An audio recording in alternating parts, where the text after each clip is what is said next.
আমি আপনার কাছে ভোট পা ধরে চাবো না। যারা পা ধরে চাচ্ছে তারা 5 বছরের মধ্যেই আপনাদেরকে পা ধরাবে। আমি আমার নিজের মত প্রকাশ করব, সেটা প্রকাশ করতে ভয় পাচ্ছি। আপনাদেরকে কিন্তু সজাগ হতে হবে, আপনাদেরকে কিন্তু জবাব দিতে হবে। আজকে যদি আপনারা একটা ভুল করেন, আমি যদি ভুল করি, আমার ভুলের খেসারত কিন্তু আমাকেই দিতে হবে। আপনারা যদি ভুল করেন, আপনাদের ভুলের খেসারত কিন্তু আপনাদেরকেই দিতে হবে, আমাকে কিন্তু দিতে হবে না। তাই আমি বিনয়ের সঙ্গে অনুরোধ করব, আপনারা যত প্রার্থী হবে সবাইকে চিনবেন। আজকে অনেক প্রার্থী আবেগ নিয়ে এসে ভোট চাচ্ছে। আমি যতদূর জানি হাত পা ধরছে, বলছে দয়া করে, মায়া করে। দয়া মায়ার জিনিস ভোট নয়, আবেগের জিনিস ভোট নয়। আপনি আপনার বিবেক দিয়ে ভোট দিবেন। আপনি যদি বিবেক দিয়ে আপনার মনে হয় যে আমাকে ভোট দেওয়া দরকার, তবেই আমাকে ভোট দিবেন। আমি আপনার কাছে ভোট পা ধরে চাবো না। যারা পা ধরে চাচ্ছে তারা 5 বছরের মধ্যেই আপনাদেরকে পা ধরাবে। আমি মনে করি, আমাকে যদি আপনাদের মনে হয় যে 5 জন প্রার্থী হয়েছে, 5 জনের মধ্যে একটু ভালো, তাহলে আমি আপনাদের কাছে বিনয়ের সঙ্গে অনুরোধ করব, আপনাদের মূল্যবান ভোটটা আমার মোটরসাইকেল মার্কায় দিবেন। আর যদি মনে হয় আপনাদের যে আমি কিন্তু আপনাদের পাও ধরবো না এবং জোর গলায় কথা দেবো না, কারণ আমি আপনাদেরকে পা ধরাতে পারবো না। আমার নেচারে এটা নাই, আমার সব এটা নাই। আমি মনে করি আমি ফুলবাড়ির মানুষের সেবক, ফুলবাড়ির মানুষের চাকর। আমাকে বলা হয়েছিল, আমাদের কনস্টিটিউশনে আছে যারা নির্বাচন করে, যারা নির্বাচনে অংশগ্রহণ করে, তারা আমরা নির্বাচিত হওয়ার পর থেকে আমাদের গণতন্ত্রে লেখা থাকে যে তুমি জনগণের চাকর। ইংলিশে লেখা ছিল, আমি যখন পড়েছিলাম লেখা আছে you are the servant of people. তুমি জনগণের চাকর, তার মানে আমরা প্রত্যেকটা জনপ্রতিনিধি জনগণের চাকর হিসেবে কাজ করি। তো আমি চাকর হিসেবে আপনাদের কাজ করেছি এতদিন। আগামী দিনেও যদি আপনারা সম্মান দেন, আপনারা যদি মনে করেন যে আমাকে রায় দিলে আমি আপনাদের সেবা করতে পারবো, আমি আপনাদের চাকর হিসেবে আগামী 5 বছর আবারও সেবা দিয়ে যাব। আমার বক্তব্য এতটুকু।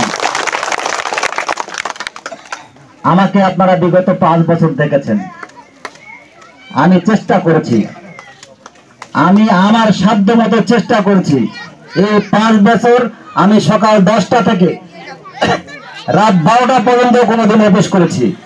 এই কাজিয়ালের মানুষ, অনেক মানুষ, আমাদের মুরব্বীরা যারা চাচা আমার কাছে মাঝে মাঝে যান, আমি কোনোদিনও দায়িত্বের অবহেলা করেছি আপনাদের?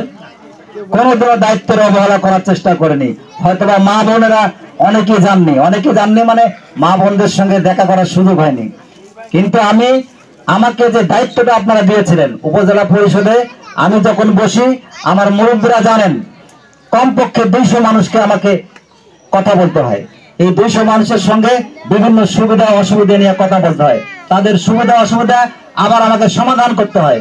তো আমি যদি উপজেলা পরিষদে একদিন না বসি, তাহলে আমাকে কমপক্ষে 200 মানুষ রিং করে, এই তুমি কোথায়, তোমাকে পাওয়া যাচ্ছে না কেন, উপজেলা পরিষদে নাই কেন তুমি?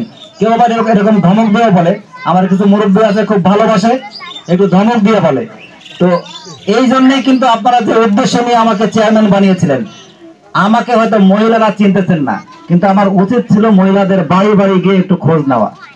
তো আমি এটা এবার নিয়ত করেছি, আপনারা যদি আমাকে সম্মান দেন, আল্লাহ পাক যদি আমাকে সম্মান দেয়, আমি এবার নিয়ত করেছি আপনাদের বাসায় এসে বসে থাকবো। আপনারা যতক্ষণ বিরক্ত না হন, আমার মনে হয় যে 1 মাসের মধ্যে আপনারা বিরক্ত হবেন। বাবা তুই যা, তোর উপজেলা পরিষদ সামলা, আমি এবার বিরক্ত করে ছাড়বো, এটা আমি নিয়ত করেছি।